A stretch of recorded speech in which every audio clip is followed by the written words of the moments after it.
These two chapters were pretty interesting. I think that we covered so much within 2 chapters. Yeah. We definitely got a lot of the answers that we wanted. Yeah. Yeah. I was surprised at how quickly into the chapter, like, Joe's mom was talking about what happened. That really surprised me because she seemed in such bad shape. I thought that she wouldn't really want to talk about it. Mm-hmm. I'm Yeah. trying to show you though how much like her almost like her mom instincts kicked in though, because as soon as Joe's dad was talking about the baby, she's like, I gotta make sure that baby's okay, and kind of snap back into reality. So it was Yeah. What was like, I don't know. There was just when at the beginning when she wasn't cooperating still, and she was like, that special agent had come to talk to her, and she was talking with him, but then she also wasn't wanting to. And then Basil was like, like Joe's right here, and she was like, he can take it. He's seen it before. I was like, I talked about that in the thing that we wrote yesterday, and I was like, I don't know, just something about that, like that she thinks that he can handle this when he's only 13 years old. I don't know. Very upsetting.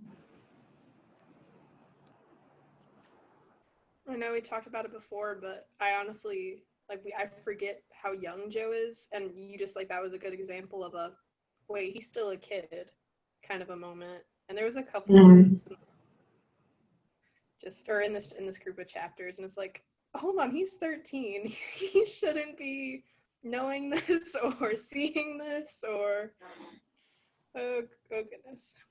I think at the beginning of the chapter 8, he even said like, "I wish I could just like go back to being a 13-year-old kid."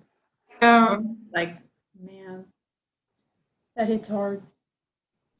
I think we see a lot of his childhood moments, like whenever he's with his aunt, just because, he's very, he's very 13, very 13-year-old.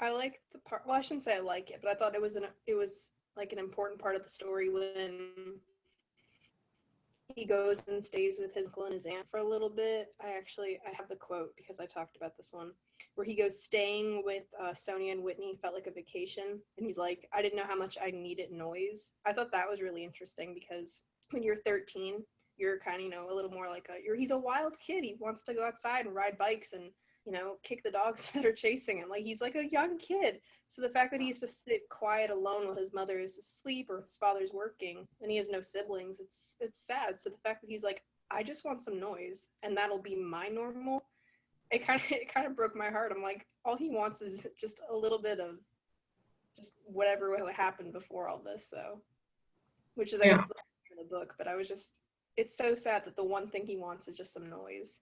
So. Mm. He probably felt like when he was staying with them that it was sort of like what you were saying, like it was kind of like poor and how he's like getting a little bit of that back just for a little bit. And it was you could tell how much it meant to him to just be around people or just be around like his aunt and uncle and have that environment. And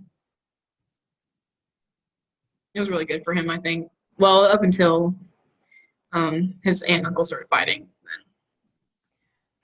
That was a big plot twist because I think I talked about this too. The full circle quote where she in earlier chapters was like, Whitney doesn't own me. I'm my own person. That kind of came full circle and we got to see what was really going on between the two of them Mm-hmm. and the five of them. All about she bought the earrings with the money they found. I was so surprised she did that because the whole time she's like, Joe, it's a secret. Nobody can know. We're going to get in trouble. And she goes and buys diamond earrings. Mm-hmm. I know, I was shocked too. Yeah, I think. Oh, wait. What were you saying?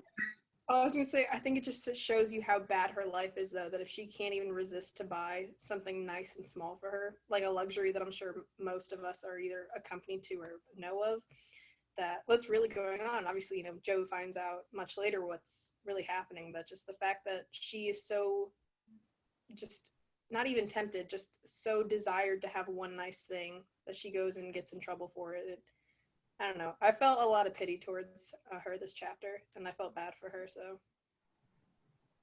I did too. I think that I don't really think it was very clear that it was such an intense situation between her and Whitey because I mean there was like subtle things that were like, yeah, he can't, or like he thinks that he owns me and stuff like that, but it was just but then we find out that they never even got married and that she didn't think that she deserved to like for someone to marry her. And I don't know, I just thought that was really important because you just like when they introduce people into the story, you don't know everything about them.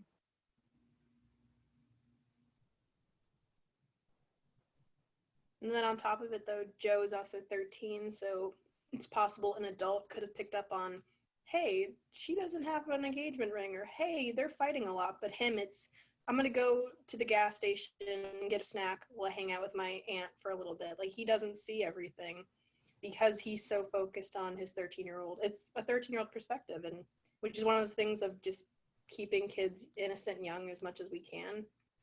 And that's what she did. And so that's why he didn't just catch on to it. I think the way it was written was a good job, though, that it happened so suddenly because, in Joe's perspective, it just happened like that. And I'm glad that we, as the audience, didn't really get much on it. It kind of just happened for us, too. Mhm. So.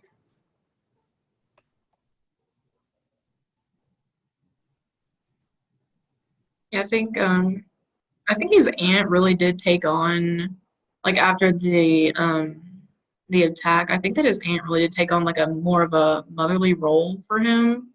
Just because like at the end she was like, "Didn't I always treat you right?" And then he was like, "Yeah." And but she was the person who helped him set up those college funds, who was really just there for him when he needed somebody. So I think that like the whole thing with him and her at the end, I think that she really did feel betrayed by him because she had like almost taken him under her wing, um, and taken on that motherly role that he was not getting anymore. And I think that um, he was also probably one of the only reasons that she was staying. And I think that's why she left right after she felt so betrayed by him. Because, she clearly wasn't staying for Whitey because of a good marriage or anything. But, and she was like, I'm done momming you. And then she left. And so it just Mhm. like she really, really thought of him like a son. And she was devastated whenever he did that.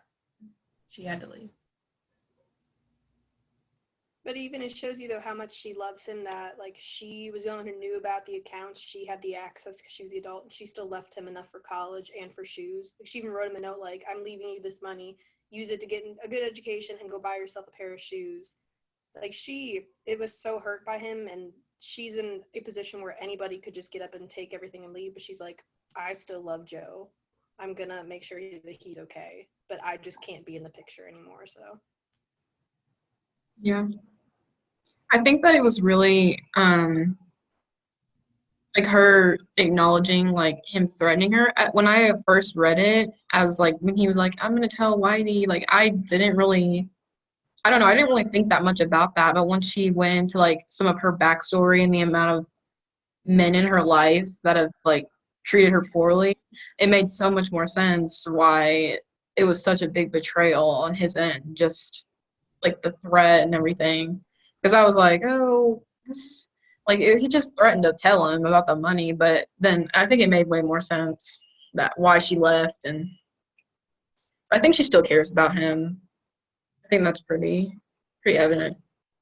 I don't know if any of you, I might just be reading a little too much into this, but I liked the fact that after everything happened with the grandfather and Joe, right before she leaves, she showed Joe the razor cut on her chest, and she was like, "This is what happens." And I think that it was, I might be reading into this, but I thought that it was good that the author chose to have like one of her breasts be cut and damaged, because to Joe, that was Joe's like, wow, she's so pretty, she's so flawless, look at her body.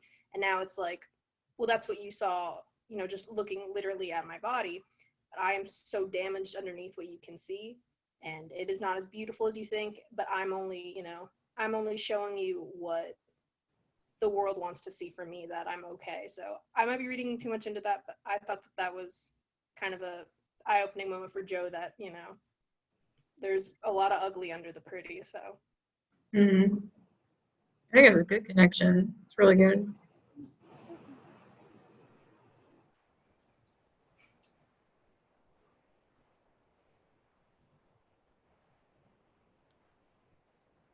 I want to know what Joe's going to do with the money, because he saw that the car had the baby doll fabric in it, so he knows it's obviously what was her name? Was it Mila Wolfskin? It's her baby. So I'm curious to see what happens, if he's gonna maybe give it to her family, or if he's gonna give it back, or if he's gonna tell anybody. Mm-hmm. It's a lot of money. It was a lot of money.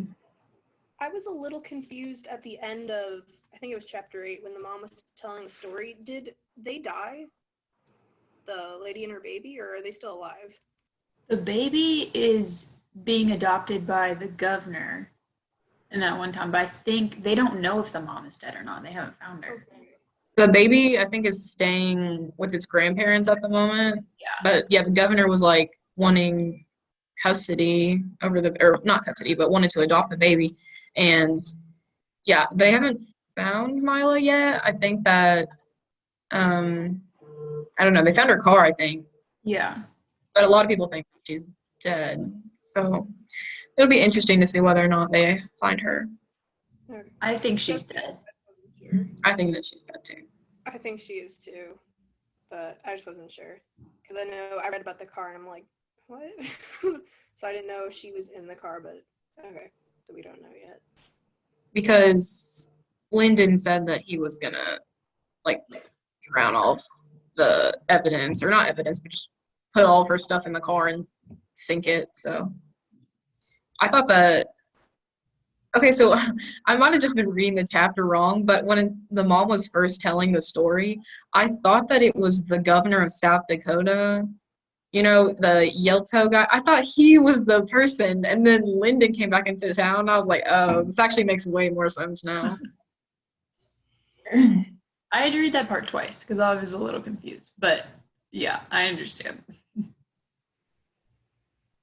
I was trying to put it all together. I was like, I don't understand. But then I remembered that Lyndon said that the person that he fell in love with had been working with a governor.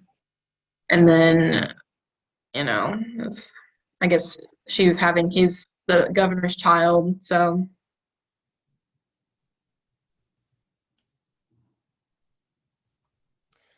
Do we know though, just about Lyndon? I know that he's crazy, first of all. Just his conversation between him talking to Joe's mother and Mila, and then versus her baby, just that, when I was reading that, I was almost in a way in shock because of how quickly he would yell at them. And it was like, even like in the book, it's like he yelled at us, then he kicked me, then he kicked Mila, then he kicked me again, but then he picked up the baby and hugged her. I was like, yeah. I was very confused on what was happening. So I don't know, did he snap when he found out that, she loved him? Does he have an underlining, maybe mental illness we don't know about yet or something? But I thought that was just a lot. But I was also really interested to see, I don't know, maybe that this will come full circle or not, but just the fact that the irony of his twin sister, was the one that everybody was like, oh, she's no good, she's not right, we don't want her because of, how she was born. Lyndon's the perfect child, and now we see her living a perfectly normal, stable life, Mm-hmm. and Lyndon snapping and going crazy. So I thought Yeah. that was really interesting. Yeah, I saved a quote from that part of the book, and it said, He said to me, "I'm sorry, I might be having an episode." And I was like, I don't know, it was just it was everywhere, like you were saying. It was just, he was like kicking them and saying he was sorry to them, but then he's like apologizing 1 second, then like, you know, verbally abusing them the next. And it's just because he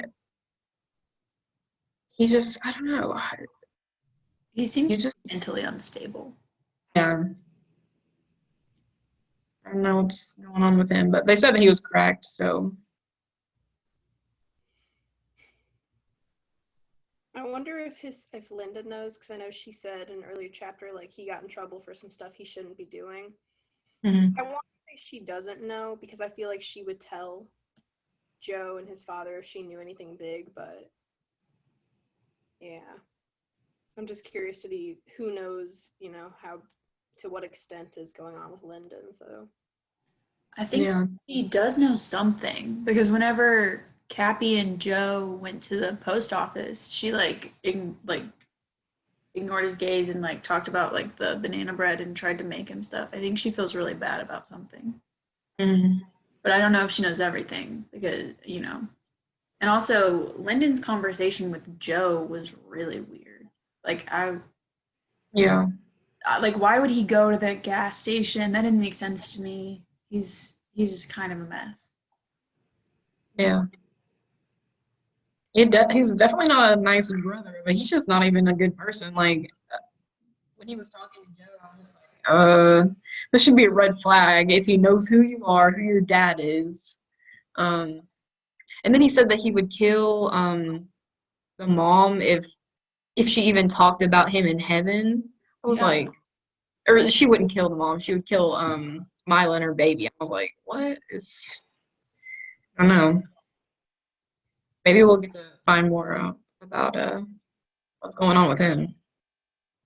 I think that it, it was his mother's death that really pushed him over the edge because he was already a pretty bad person before, but I think that his mother's death really just set him up for all this.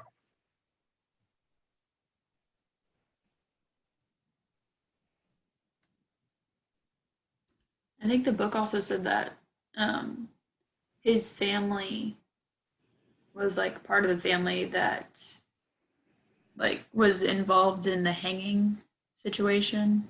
So I think that Joe said that a lot of his resentment towards the people on the reservation came from like his grandfather and like other family members. And there's just so much resentment that he has. And it's awful.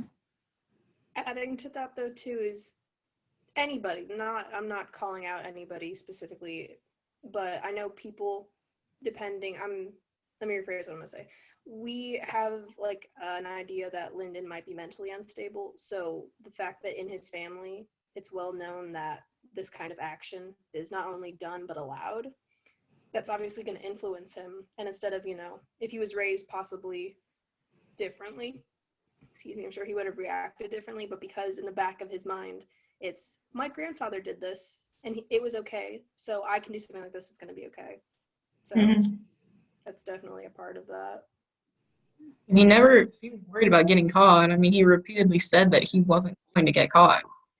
And, he was released because they didn't have jurisdiction over um like where the crime was taking place. Is that because they still don't know where the crime took place? Yeah. Is Yeah. that the okay? Because she was blindfolded, I think, Hmm. or he raped her. So she That And then didn't. he was so, took her. he knew exactly what he was doing when he did that. Oh my gosh. Awful.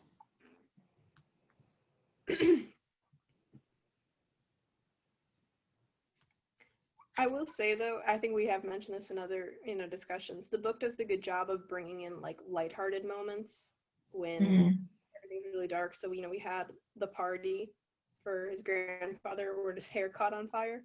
I laughed so hard at that. Like it just was, I was reading that. Like it wasn't even anything funny. It wasn't anything big. They put it out, but just the fact that his hair caught on fire and then his uncle dumped a picture of lemonade on the grandfather and he just sat there like, well, okay. I thought that was so funny.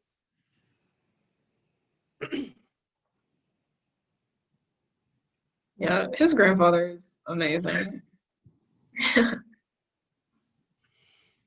I will say one thing I was really confused on though, and it has to do with the grandfather, is when he was talking in his sleep and he was Mhm. telling a story. I understood like the what he was saying to a degree, but I wasn't really like what was that story? Like I got the concept of it, but was it an old like was it part of their culture? Was it part of like a folklore they have, or was it I was really confused. I think that it was part of the folklore just because it talks about like how the roundhouse was built and like how the people on the reservation, like how they were able to stay alive. Mhm. But I'm not completely sure. Yeah, what I took from that was like just yeah, sorry, the origin of the roundhouse, like you were saying.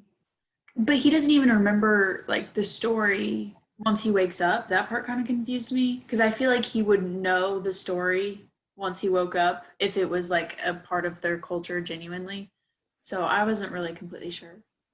Yeah, And that not makes even that, but he also like changed the story once he was awake. Because when he was asleep, he was like, um, I think the son's name was Nana Push or something, Nana Push. Yeah. Um, he was like a hero to their tribe in the dream. But then once he woke up, he was like, oh yeah, that guy was like crazy. And so I was just like, but you were just saying good things about him. I was kind of confused. And later in the story, while he was asleep, he was talking to the old woman Buffalo about Mhm. how like he would sound crazy if he like kept something up. So I thought that, that connected, but I was still like confused on how the dream story and the real story didn't really connect. Yeah. I was confused when it talked about the character in the story like crawling into the skin of the buffalo. I didn't know if that was like being literal and it's like he cut open it to stay warm or if that Yeah. was I was so confused. I got major Star Wars vibes from that because I think in one of the movies, like a similar thing happens where they like get inside like the animal for like heat.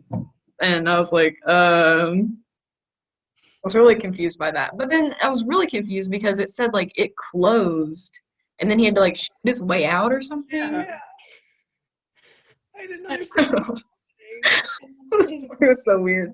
cut it open. How did it close? And then he was singing, and that's how his mom knew where he was at. I was like, okay.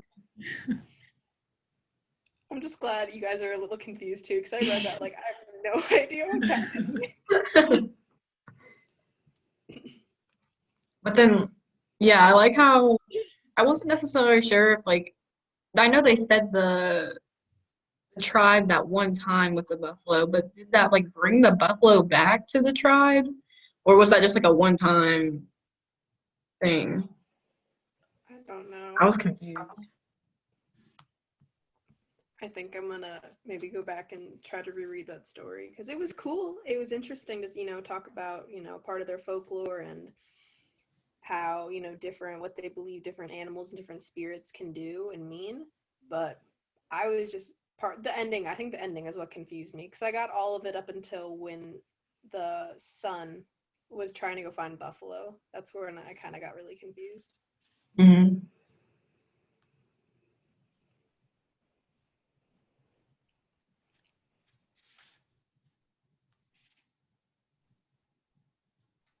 I kind of liked, I don't know, the story really confused me, but I also liked it at the same time just because his father and everyone they were trying to turn on the mom and be like, yeah, she needs to die and you need to kill her.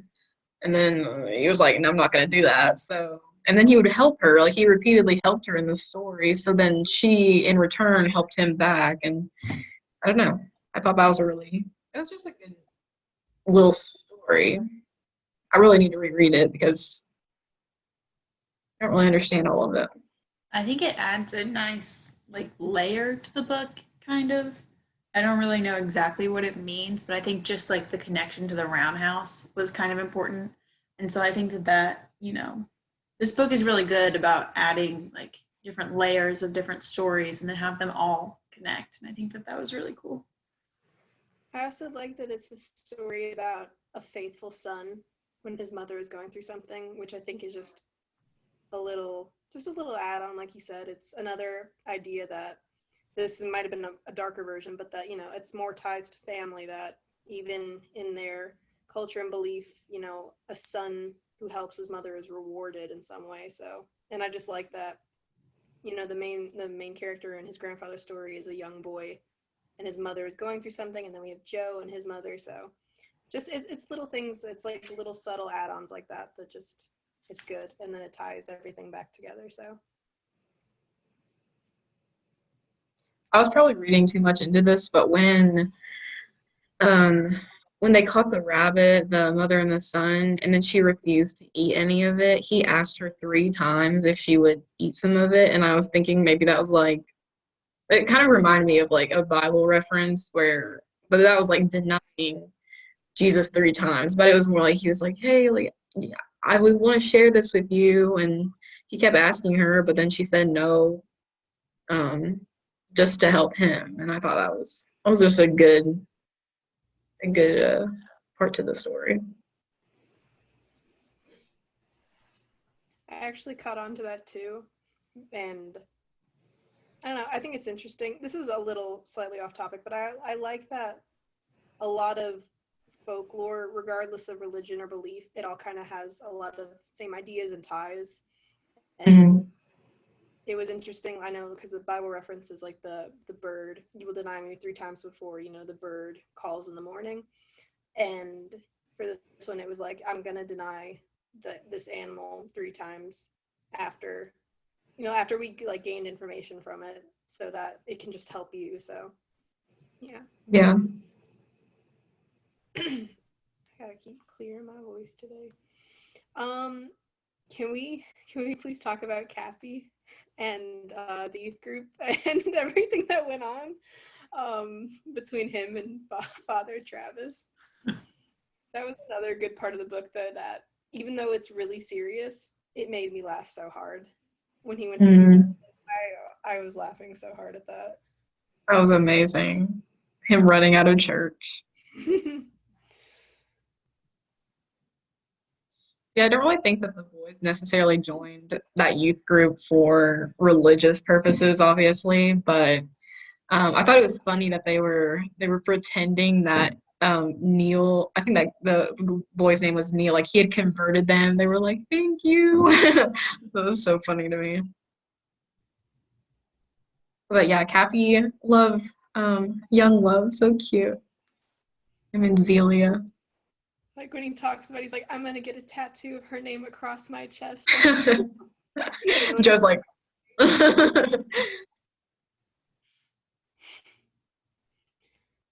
But I know I talked about this in when we were doing the writing. We were talking about like the importance of the youth group.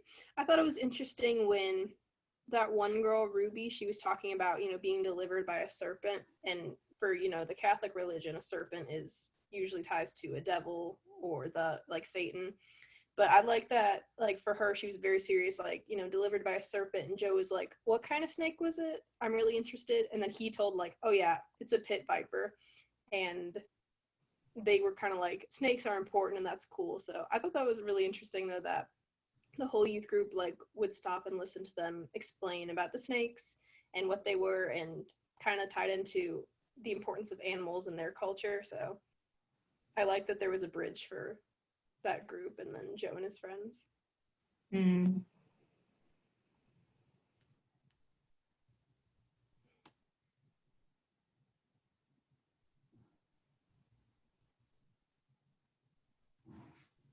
I really liked that they brought in the youth group because it kind of showed um a little bit of like how there were these volunteers who came to the reservation to try to convert everybody to Catholicism, and how they were like, yeah, well, most of us are already Catholic, so I don't know. I just I thought that did was like, good. What'd you say? I would say I did like, though, that, and I have this, oh yeah, where I like that Cappy, though, I don't know if he necessarily felt bad about, um, you know, just everything they just the fact that he had sex in the church. But I like that he went to like a Catholic confession. I'm sure he could have went to, like, even Joe says, he's like, you could have talked to your father or your brothers or like somebody in our community. He's like, yeah, but because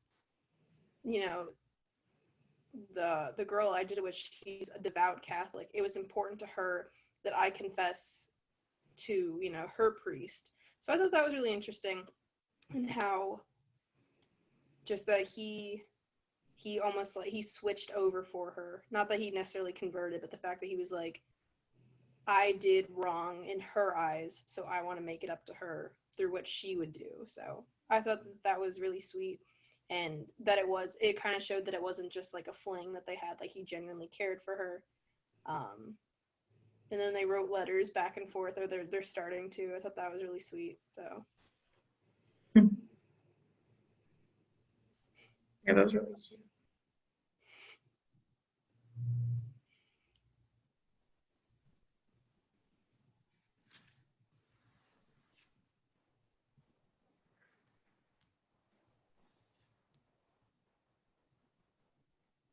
I thought that it was kind of interesting that for a while, Geraldine seemed like a little bit better. Well, not really better, but she was more active, and that was because Lyndon had been caught. So Joe just like, you could tell that he was worried that once that if Lyndon was let go, which he was, that he would kind of like reverse everything. And I was like, oh no, it's just going to be a really bad if Lyndon is never convicted of what he's done, because there's not like jurisdiction, there's not a place where they know that the crime took place. I think that'll really kind of take the family back.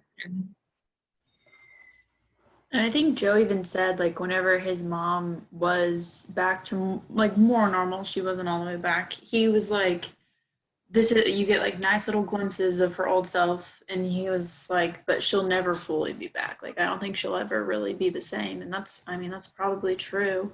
And once Lennon was let go, she was upset again, and she wanted to go back to bed. And it's just it's something that's going to impact her probably for the rest of her life. And Joe sees that, and that makes him upset. Yeah.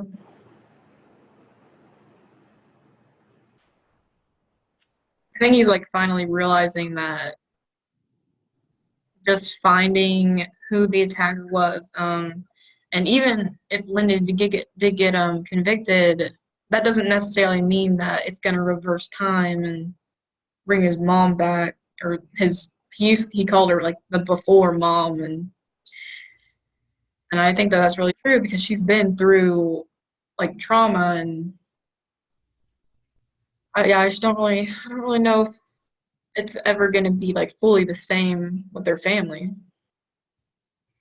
I think that's why Joe also feels just absolutely horrible. And I know it even switches to him as an adult talking about how badly he messed up with his aunt, because what happens is, and you all know this of course, but like Lyndon gets released and his mom just like shuts down again, and right after that he finds out that that she left, his aunt left.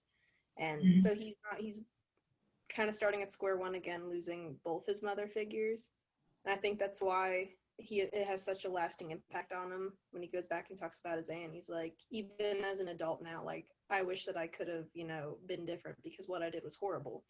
So it's definitely, everything's kind of starting to sink in for Joe now that what he had was so golden, and now it's gone. So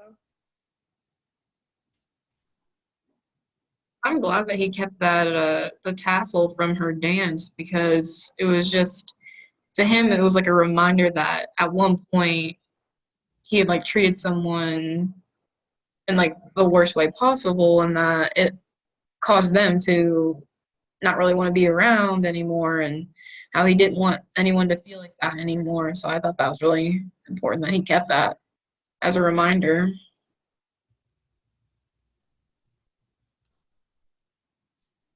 I I like that he didn't hide it too, because it's like he's like, I keep it in the top part of one of my drawers, and it's like my wife, so he knows we know he's married, and he's like, my wife has never asked about it.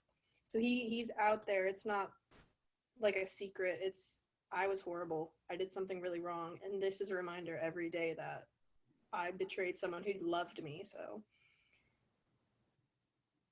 I don't know. I like that he kept it where his grandfather kept like his sock full of money. I thought that was like a sweet tie to him too, but I'm kind of happy he's not like, yeah, I have it packed away. It's, I see it every day and I'm reminded how horrible I was. So Yeah. I thought at first that his grandfather died. Like I Oh, really, me too. and I thought he passed. I was like, The because amount of times that I thought his grandfather died in that last chapter, I was like, there's so many times. and the chapter is called like the big goodbye, and I really, so I was like, oh my gosh, Yeah. die. But he talked about how he wished he could go out happy like that, and so it's like, I guess Yeah. that's what he wanted. The birthday was just so funny. Everything about the birthday was just like, even the catching on fire, that was just so funny. Oh, well. I really liked that the whole birthday thing just because it kind of showed how there's like lighthearted moments in here and it's not just all very sad. The author does a really good job at putting both.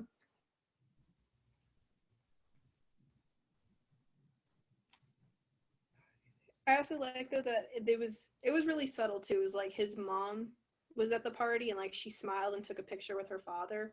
So I kind of like that they didn't make a big deal about it the way it was written, because I think for Joe, he was so caught up in the moment of it's a birthday, I'm here with my friends, extended families here, even everything that was going on with his mom and his immediate family. When you're at someone else's house or a party, you kind of forget, and it's kind of just in the mindset of we're having a good time. So the fact that it's like it mentions like mom took a picture with she took a picture with her sisters and she helped bring out the food. For Joe, it was like it's just normal, and he didn't even like realize how much had changed. He's like, it's a normal day. So I like that. I also, the grandmother made me laugh so hard. She was Me talking about all too. her husbands. Oh my gosh. And they're Her just back in, what do you say? they're just like talking about it in front of Joe, and they don't even like notice that he's there. It was so funny. Her back and forth with the grandpa was so funny. Oh my gosh.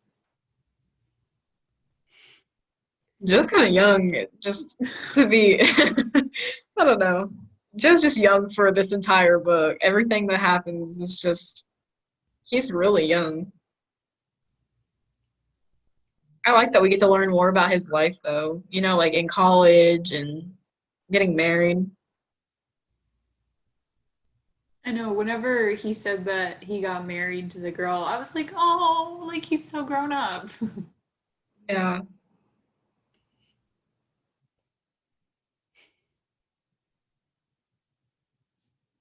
I kind of like that the book didn't even really mention it that much. They were just like, it was kind of just a note.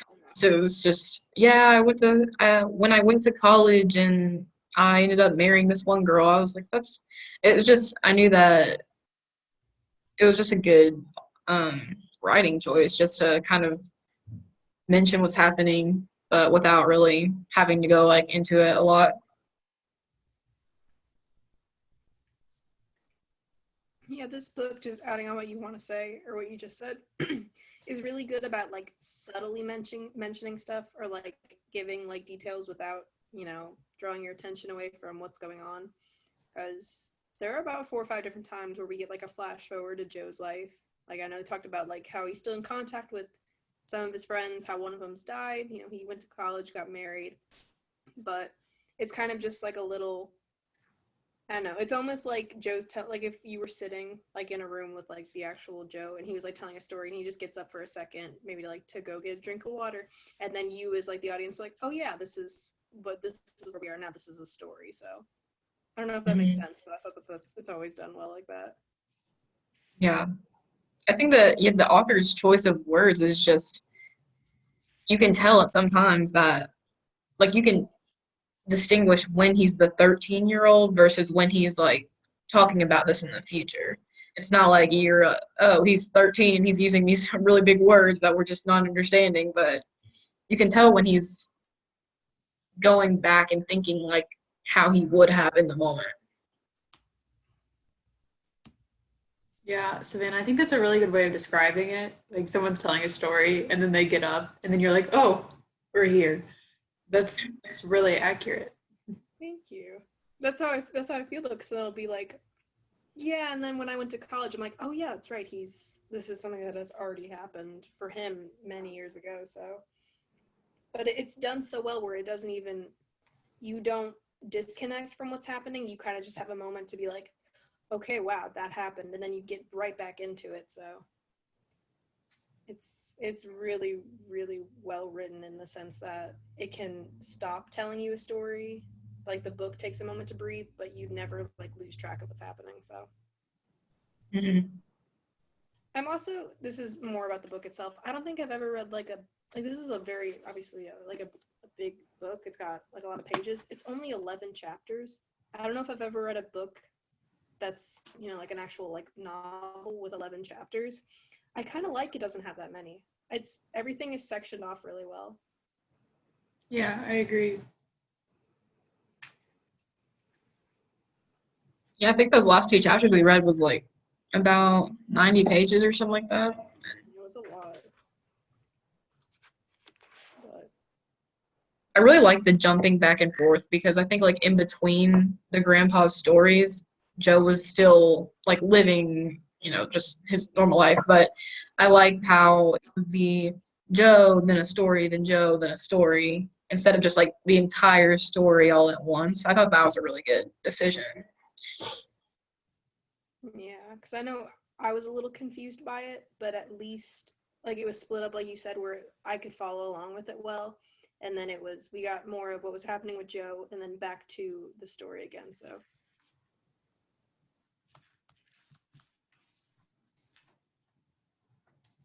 Another detail that I really liked was that his mom started gardening again. It was like that was such a like a good wholesome moment. I was like, she's gardening again.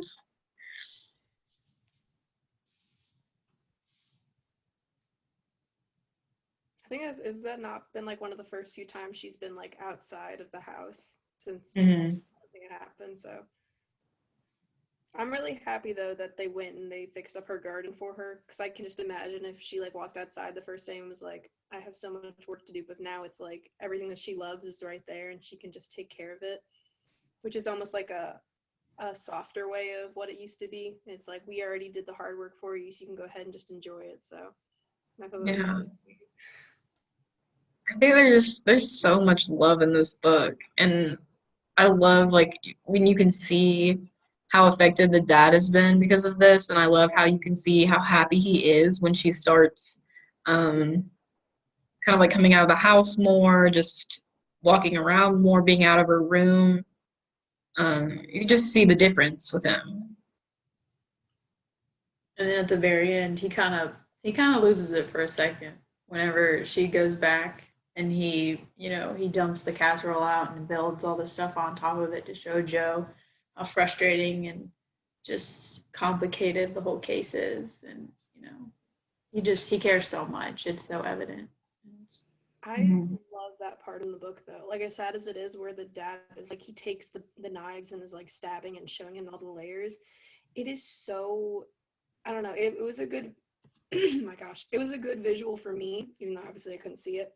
But just, I don't, he loves her so much. And I still think about that one part in, I think like chapter 3, when he goes home and it's like his arms were out where she should have been, like that one quote. And he's like, he was just holding the air, watching her and missing her.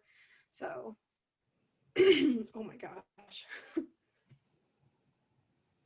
Yeah, because I think in the beginning of chapter 8, when she still wasn't cooperating with a special agent, he was saying that, or he was telling Joe that it was okay, but like it wasn't it was hard for her despite all the love that everyone feels for her, and that she just needed to see more of that from them. And I was just like, it's so clear how much he loves her. And despite all of this happening to her, that's never been in question. He also, though, he does it, even though he might not, it doesn't outright say it, like, he's so happy to do it for her, too. It's not like, she's gonna get better, let's do this. It's, I'm gonna drive 20 miles to go find her flowers happily. I'm doing it because I want to. Her sister didn't tell me to do it, like, her father didn't tell me to do it. I'm doing it because I know that's what she loves, so. And then he has her, as in Joe's father, like, he has Geraldine for like a moment when she's happy when Lyndon gets arrested, and then when he loses her again, he cannot take it. And it's, I don't know. I like that we have like the main couple in the story. It's so much love, and I hope that maybe we see that it translates for Joe when he gets older and gets married. Maybe we might get some more of that, but I don't know. I think Joe, also being 13, he doesn't realize how much his parents love each other. Maybe as much as us as an outside audience does, but yeah, they really love each other, and it's really sweet to watch. Yeah, I mean, he even put their dinner table in her room so that they could all have dinner together. And I was like, that's like, I know that she didn't like that at first, but I think that was a really good way for them to be able to kind of get back some of those family rituals that they had lost before. And at the very end of chapter 9, they were all eating together, even though Lyndon had been released and everything, and there was just so much more conflict. They were still eating together. I think that's what Joe was holding on to.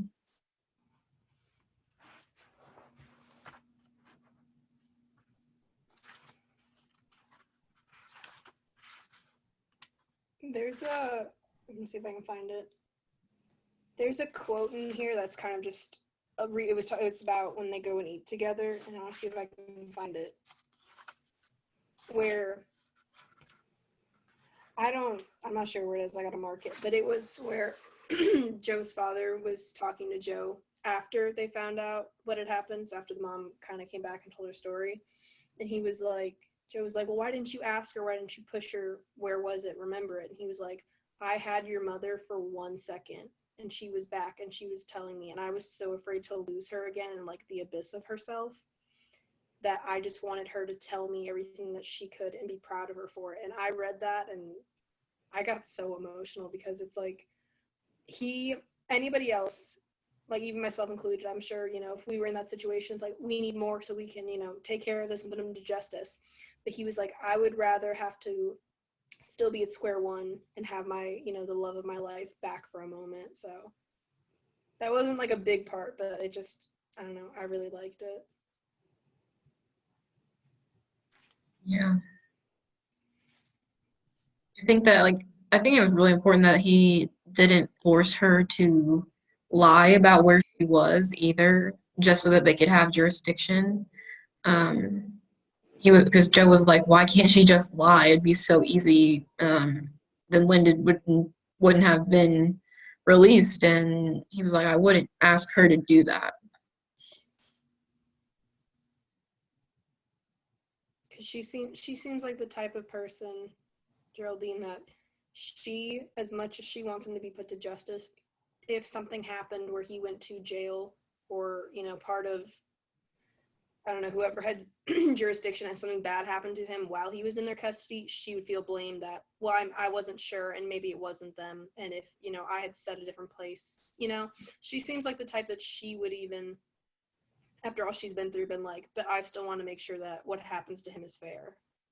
So, which is just reiterating what you were saying about her not lying about a place too. So, And I think that's also true for Joe's dad, because he was talking about how, like, all the cases he's ever been working on, he's like working for the future, to have a better future. And I think he wants everything to be like by the book and done the right way, so that in the future, like, cases like this won't be so like controversial, and there will be better boundaries and stuff like that. And so I think it's just important, his parents set such a good example for him, and they make him a better person. I like that he brought up,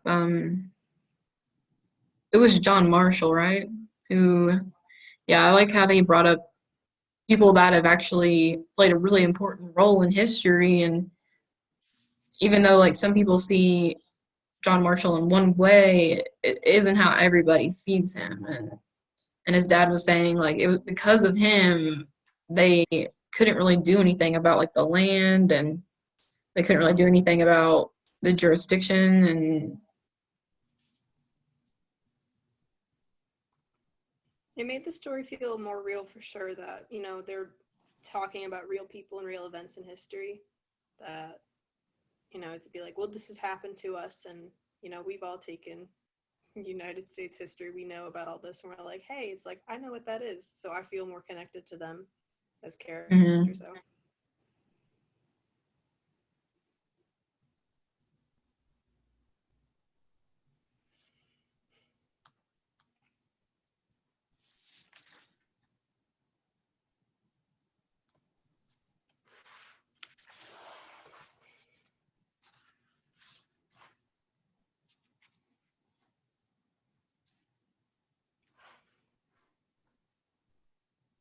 I like how the mom went back to work. That also kind of scared me at the same time, because I was like, I don't know, like, I know that I'm not in her situation, but I'm like, would she be ready for this? Like, would she be ready to go back to work so quickly? But I think that just because Lyndon had finally been caught, she thought that she felt safe enough to go back and start working again. And I don't know, I was kind of on the fence of whether or not that was a good thing for her. I think she was thinking about all the people she could help. I think that was probably her main drive to go back. But yeah, I agree. I was like, that seems pretty soon to go back, considering, you were just struggling a lot.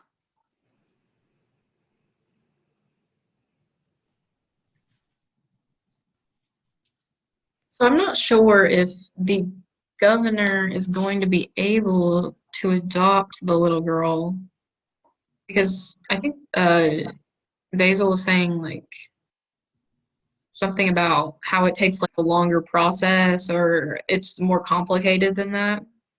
And I don't know. I'm really interested to see what's going to happen with that, because isn't the governor's the one who gave her all of that money to escape, I think so. to, I don't know, just to help. So I thought that was interesting that he wanted to adopt the little girl.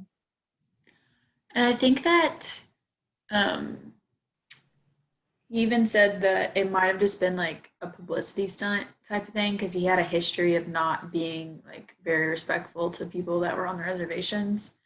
And so I hope he doesn't get the kid. I don't think that that's a very good idea. Um, but there's no telling what the law will say. It's really it's interesting that they didn't give a name to the kid. I was thinking about that. I was like, I wanted to just be like, oh, the little girl names, and then I was like, but they didn't name her, I don't think. I think that's probably Geraldine probably didn't know her name. Mm, And you know, I think that's probably where that comes from. So, and I doubt Joe knows the baby's name either. yeah, That's why we never know the name.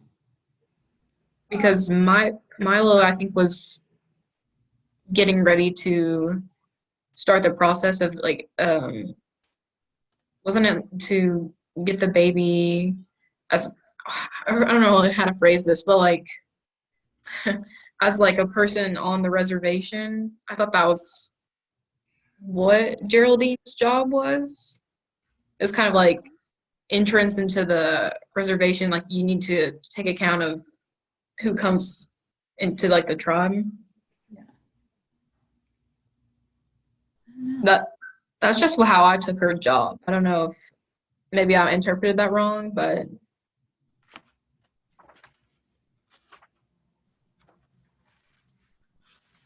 said like in the first chapter, I think it was like Yeah, I think you're right.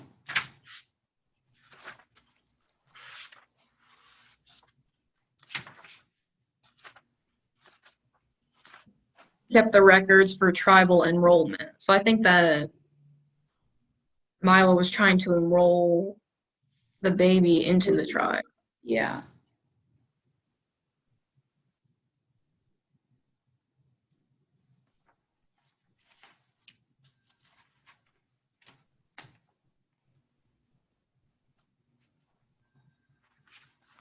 I'm hoping we get a name for the baby. That's not like a big thing in the story, but I kind of just, I don't know. I do like though that we don't know the baby's name yet because for us as the audience, we have no connection to her really. It's kind of she's just this missing piece of the puzzle. Mhm. And at least for Joe, it's like it's this child. And I don't know. I'm wondering if later on he might blame the baby because of the enrollment process and it was, it's her fault. So I don't know. Those are all little things. So I'm just curious if we'll get a name and if how Joe's going to react if he knows who it is or something like that. So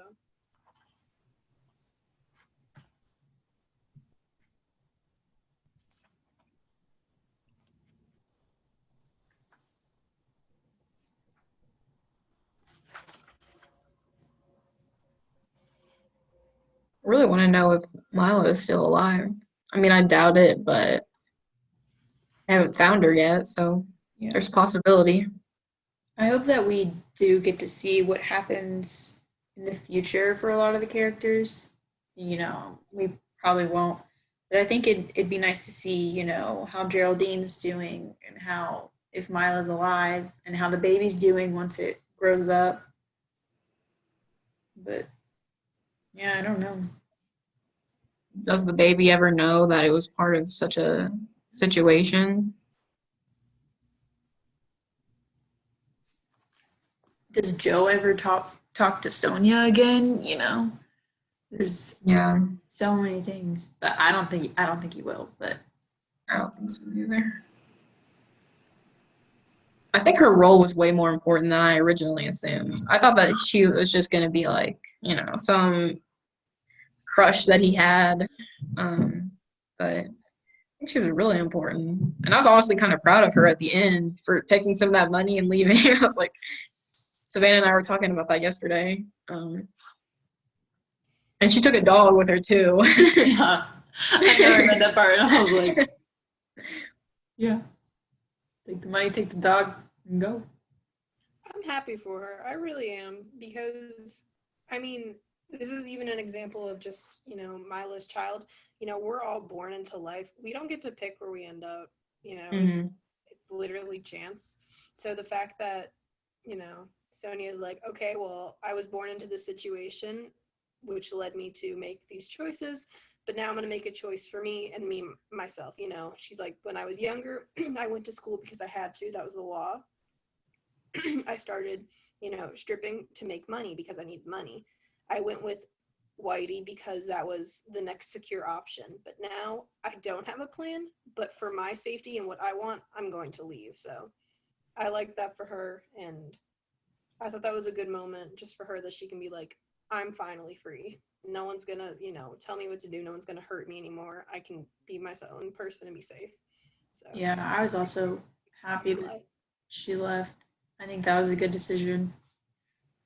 I hope it's an eye opener for Whitey because he was not, first chapter to the book, he's perceived as like the cool uncle.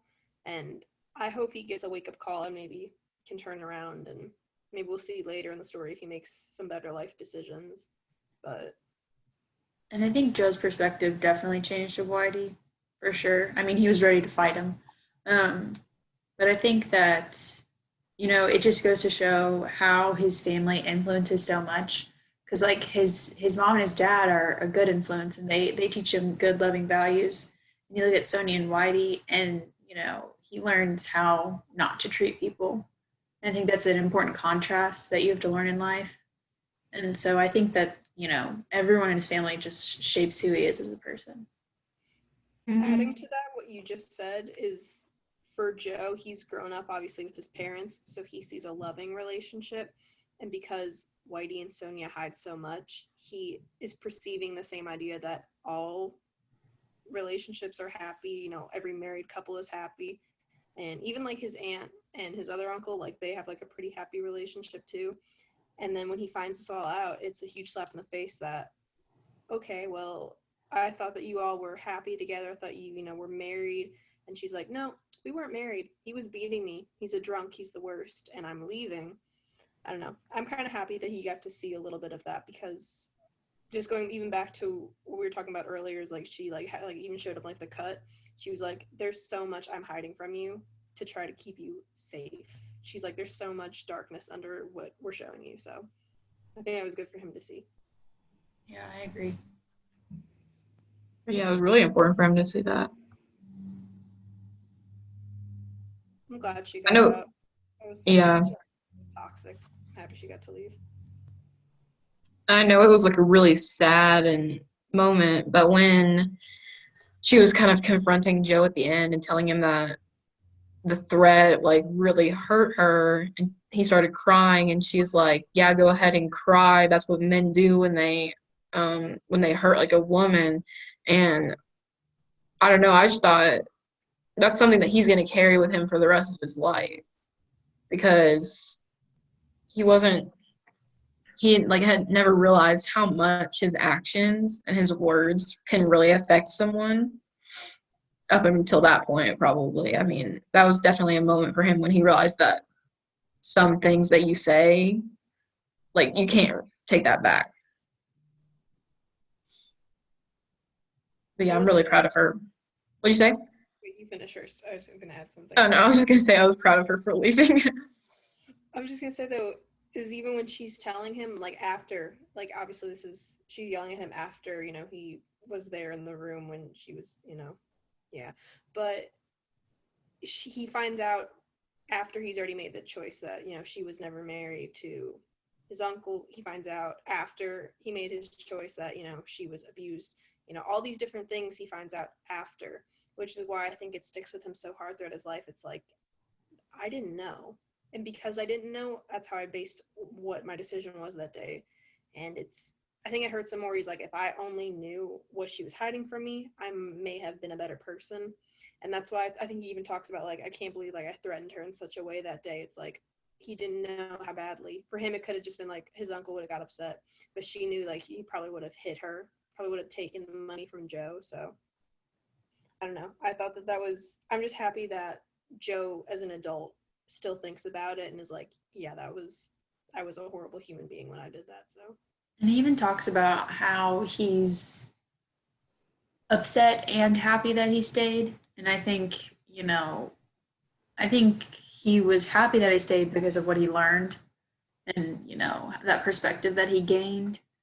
And I think that he realizes what an important life lesson that was. And I think, and, you know, he keeps the tassel to remind him of that. And so, you know, he realized that he shouldn't have done it, but he also grew from it. And I think that that's a really important development in him. Yeah, I think we get to see Joe change a lot throughout this book. Like in the beginning, I mean, we just see him as, you know, more just like a 13-year-old. It's just he's young, he likes hanging out with his friends, he likes girls, everything like that. But it's it's really well put that he changes a lot, and we get to see him changing.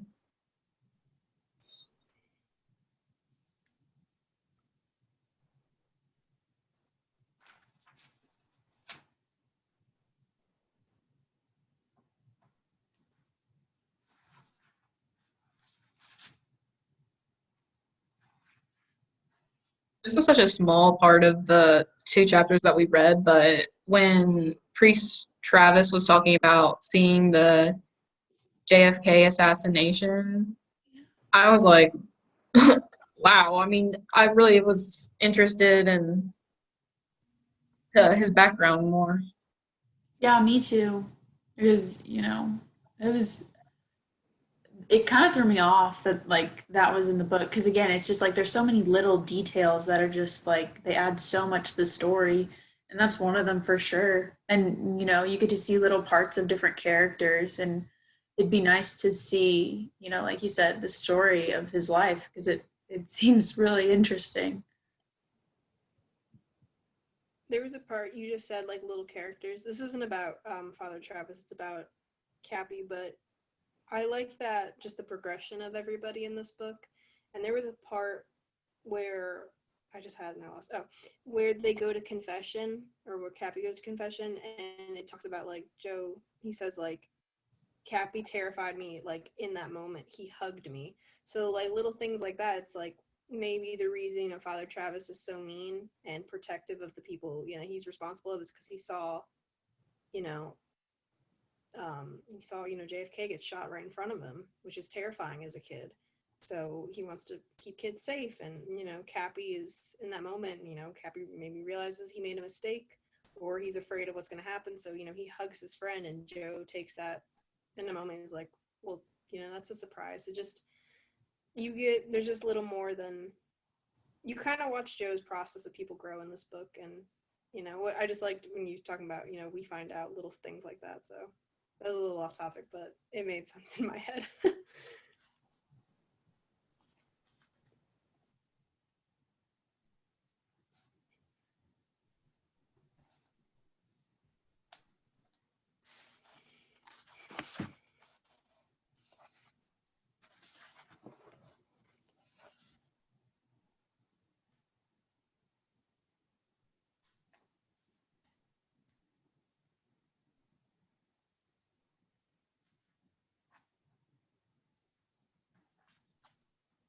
This was kind of talking about what you guys just said, but this isn't really like a coming of age story. But it's just really interesting to see how much they do change, how everybody changes. I mean, not just because of like the situation or of the rape and the attack, not just that, but just how throughout the book they're growing up, they're learning more lessons just in life. It's not just about one event, it's everything. And I like when authors do that. They really bring like real life into the book.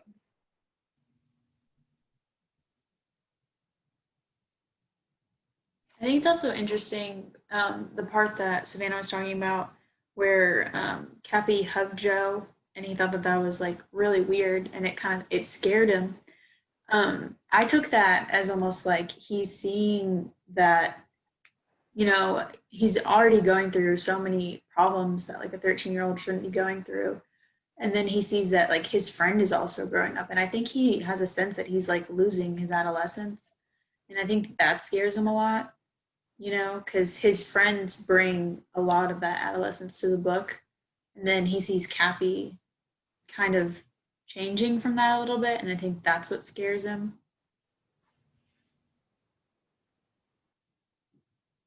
I think he makes him take for granted, what he has, maybe specifically for his friends, because I think he already is at the point where he's even said how like he misses his mom, but in that moment he's hugging his friend. He's like, because he can tell something's up. He's going to church to confess something. So when his friend hugs him, he's like, in that moment, he's like, please don't leave. Like, please don't let anything bad happen to you. So yeah, Such a small gesture. Really good. the book is just there. It is again being just adding in little subtle things that yeah you have to like think on. So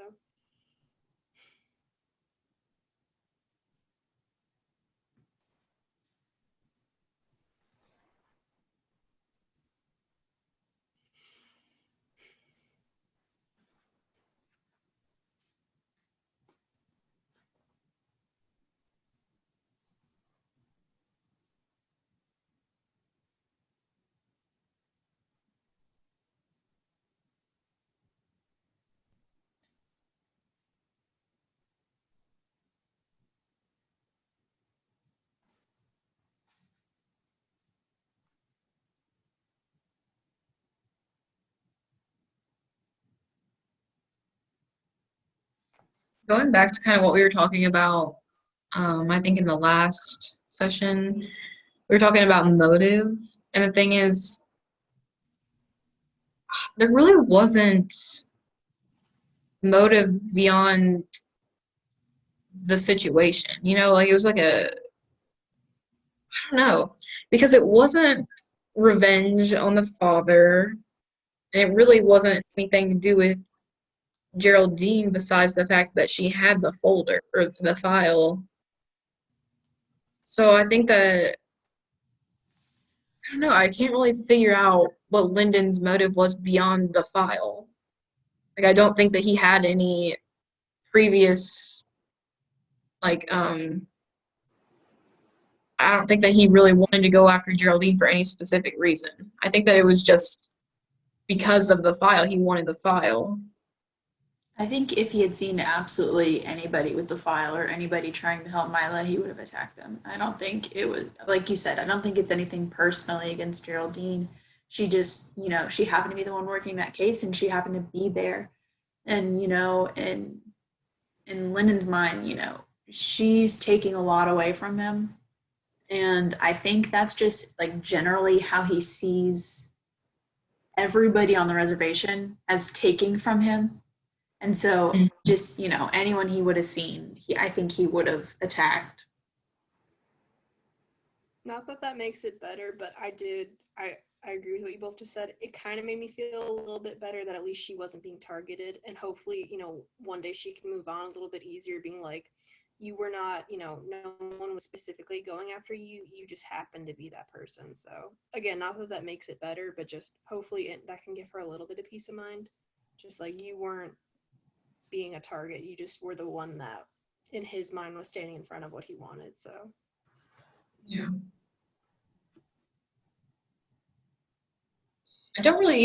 I know that the file had information on Mila's daughter, but I don't understand why he wanted it. That's what besides the fact that it kind of has maybe her biological father in it, I don't really understand why else he would want the file. maybe just it has her information. He doesn't want that getting out. It also, though, I don't know, maybe if it's anything to do with her adoption, possibly. If she's, enrolled on the reservation, then, she's a member of that community. And when she gets adopted, she'll be linked to it. I don't know. But Yeah. who can really tell with them? Sorry, my my cat jumped up on the table, so if you see her walk by, that's all me. I just really hope that he gets convicted eventually. No, me too. Me too. I'm so sorry. I'm so sorry. Stop.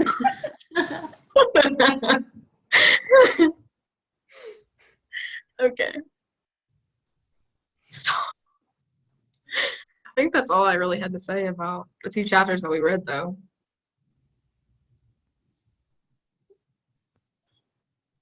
I'm so excited to finish this book. I really hope that, personally, I hope that Lyndon gets convicted in the appropriate way and that we see some kind of, maybe not recovery is the right word, but maybe we see just a little bit of a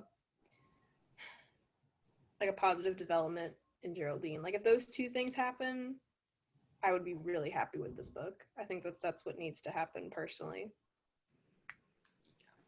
I agree. Me too. Sorry. Okay. So, Yeah, I agree. I hope that I just really want to know more about Joe's life in the future. I really want to know where all the characters end up, and I hope that we kind of get like a circling back to that at the end. I think that will be good.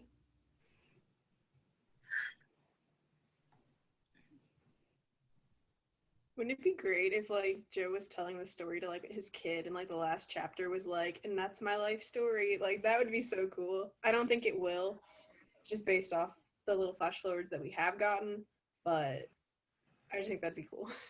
yeah. Okay. Well, I'll stop the recording.